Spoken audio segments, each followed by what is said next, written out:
गुरु ब्रह्मा गुरु विष्णु गुरुदेवो महेश्वरा गुरु साक्षात् परब्रह्म तस्मै श्री गुरुवे नमः। त्वमेव माता च पिता त्वमेव त्वमेव बन्धु च सखा त्वमेव त्वमेव विद्या द्रविणं त्वमेव त्वमेव सर्वं मम देव देव।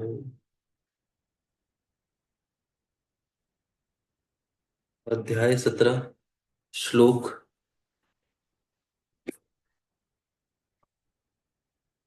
श्लोक 48 से प्रारंभ करते हैं। होम कर्म समाप्त होने पर गुरु को दक्षिणा के रूप में एक गाय और बैल देने चाहिए। ईशान आदि के प्रतीक रूप जिन 5 ब्राह्मणों का वर्ण किया गया हो उनको ईशान आदि का ही स्वरूप समझे तथा आचार्य को सांब सदाशिव का स्वरूप माने। इसी भावना के साथ उन सब के चरण धोए और उनके चरणोदक से अपने मस्तक को सींचे। ऐसा करने से वह साधक 36 करोड़ तीर्थों में स्नान करने का फल तत्काल प्राप्त कर लेता है। उन ब्राह्मणों को भक्ति पूर्वक दशांग अन्न देना चाहिए। गुरु पत्नी को पराशक्ति मानकर उनका भी पूजन करें। ईशान आदि क्रम से उन सभी ब्राह्मणों का उत्तम अन्न से पूजन करके अपने वैभव विस्तार के अनुसार रुद्राक्ष वस्त्र बड़ा और पुआ आदि अर्पित करें। तदनंतर दिक्पाल आदि को बलि देकर ब्राह्मणों को भरपूर भोजन कराएं। इसके बाद देवेश्वर शिव से प्रार्थना करके अपना जप समाप्त करें। इस प्रकार पुनश्च पुरश्चरण करके मनुष्य उस मंत्र को सिद्ध कर लेता है। फिर 5 लाख जप करने से उसके समस्त पापों का नाश हो जाता है।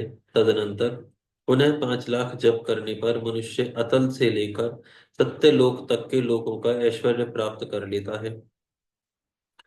यदि अनुष्ठान पूर्ण होने के पहले बीच में ही साधक की मृत्यु हो जाए तो वह परलोक में उत्तम भोग भोगने के पश्चात पुनः पृथ्वी पर जन्म लेकर पंचाक्षर मंत्र के जप का अनुष्ठान करता है। समस्त लोगों का ऐश्वर्य पाने के पश्चात मंत्र को सिद्ध करने वाला वह पुरुष यदि पुनः 5 लाख जप करे तो उसे ब्रह्मा जी का सामीप्य प्राप्त होता है। पुनः 5 लाख जप करने से उसे सारूप्य नामक ऐश्वर्य प्राप्त होता है। 100 लाख जप करने से वह साक्षात श्री ब्रह्मा के समान हो जाता है। इस तरह कार्य ब्रह्मा यानी हिरण्यगर्भ का सयुज्य प्राप्त करके वह उस ब्रह्म का प्रलय होने तक उस लोक में यथेष्ट भोग भोगता है। फिर दूसरे कल्प का आरंभ होने पर वह ब्रह्मा जी का पुत्र होता है।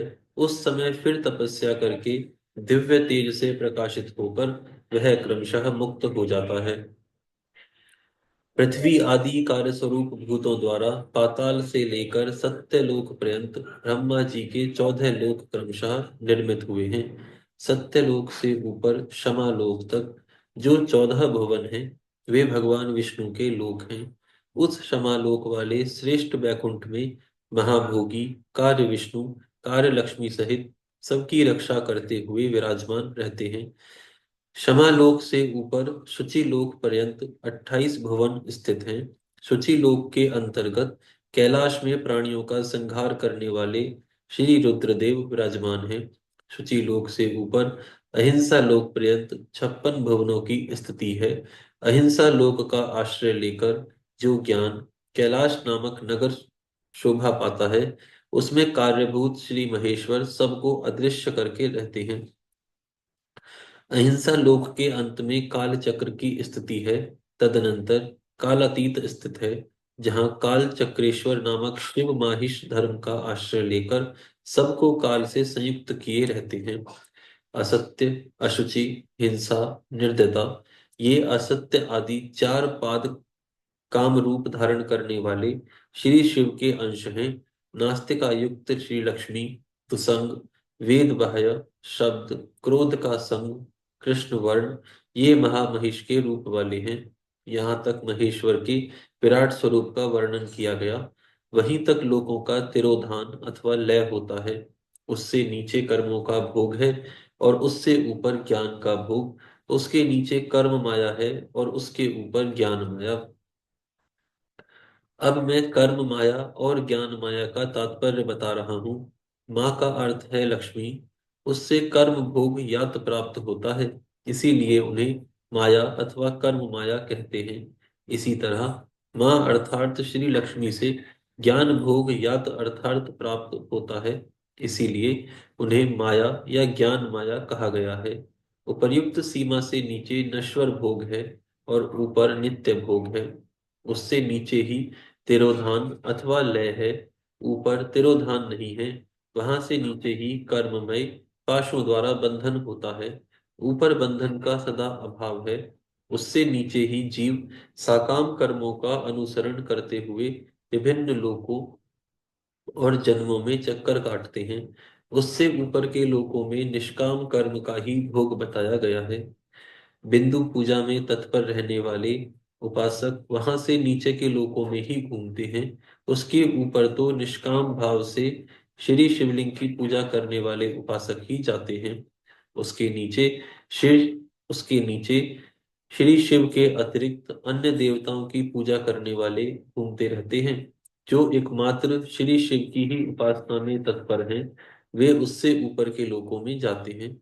वहां से नीचे जीव कोटि है और ऊपर ईश्वर कोटि है। नीचे संसारी जीव रहते हैं और ऊपर मुक्त लोग। प्राकृत द्रव्यों से पूजा करने वाले उसके नीचे रहते हैं और पौरुष द्रव्यों से पूजा करने वाले सबसे ऊपर जाते हैं। उसके नीचे श्री शक्ति शिव लिंग है और उसके ऊपर श्री शिवलिंग। उसके नीचे सगुण लिंग है और उसके ऊपर निर्गुण लिंग। उसके नीचे कल्पित लिंग है और उसके ऊपर कल्पित नहीं है। उसके नीचे आदि भौतिक लिंग और उसके ऊपर आध्यात्मिक लिंग है। उसके नीचे 112 शक्ति लोक हैं और उसके नीचे बिंदु रूप और उसके ऊपर नाद रूप है। उसके नीचे कर्म लोक है और उसके ऊपर ज्ञान लोक। इसी प्रकार उसके ऊपर मद और अहंकार का नाश करने वाली नम्रता है। वहां जन्म जनित तिरोधान नहीं है। उसका निवारण किए बिना वहां किसी का प्रवेश संभव नहीं है। इस प्रकार तिरोधान का निवारण करने से वहां ज्ञान शब्द का अर्थ ही प्रकाशित होता है। अधिभौतिक आदि भौतिक पूजा करने वाले लोग उससे नीचे के लोकों में ही चक्कर काटते हैं। जो आध्यात्मिक उपासना करने वाले हैं, वे ही उससे ऊपर को जाते हैं। इस प्रकार वहां तक महालोक रूपी आत्मलिंग में विभाग को जानना चाहिए और प्रकृति महत अहंकार पंच तन्मात्राएं 8 बंधनों को भी जाने।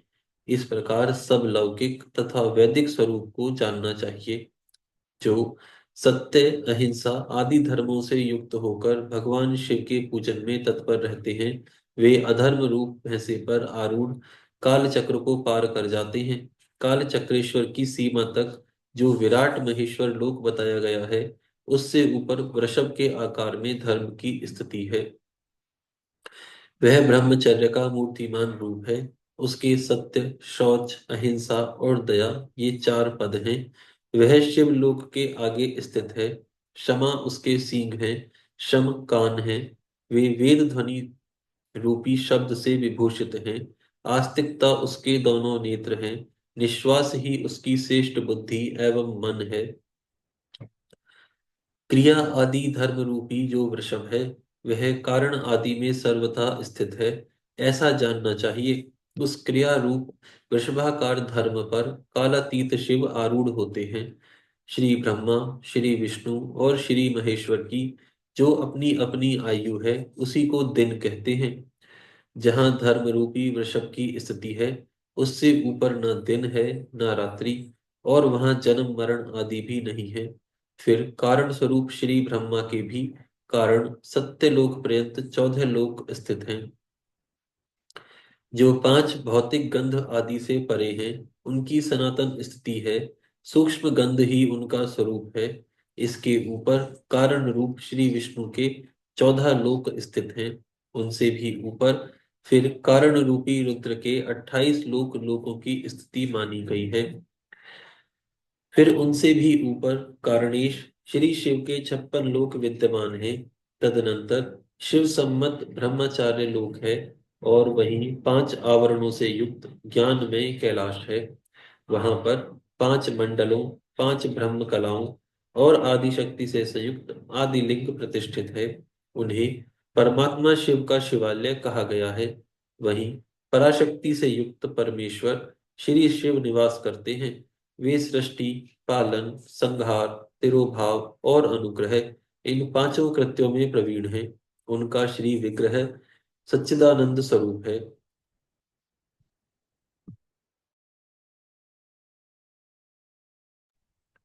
वे सदा ध्यान रूपी धर्म में ही स्थित रहते हैं और सदा सब पर अनुग्रह किया करते हैं।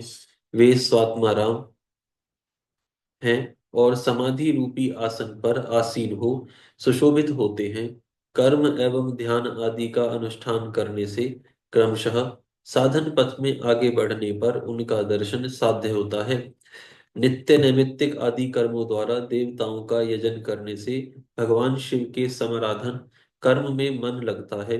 क्रिया आदि जो शिव संबंधी कर्म हैं, उनके द्वारा शिव ज्ञान सिद्ध करें। जिन्होंने शिव तत्व का साक्षात्कार कर लिया है अथवा जिन पर श्री शिव की कृपा दृष्टि पड़ चुकी है, वे सब मुक्त ही हैं, इसमें संशय नहीं है। आत्मस्वरूप में आत्मस्वरूप से जो स्थिति है वही मुक्ति है। एकमात्र अपने आत्मा में रमण या आनंद का अनुभव करना ही मुक्ति का स्वरूप है। जो पुरुष क्रिया, तप, जप, ज्ञान, ध्यान रूपी धर्मों में भली भांति स्थित है, वह शिव का साक्षात्कार करके स्वात्मा राम तत्व स्वात्मा राम तत्व स्वरूप मोक्ष की भी प्राप्त।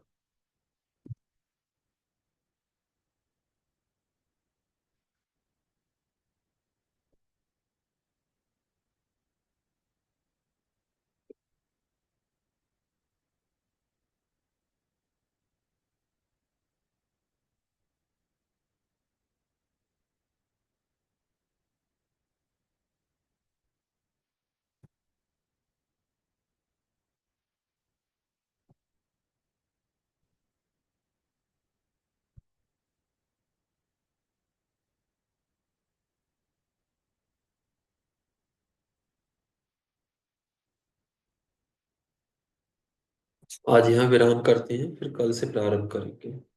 हरिओम। हरिओम।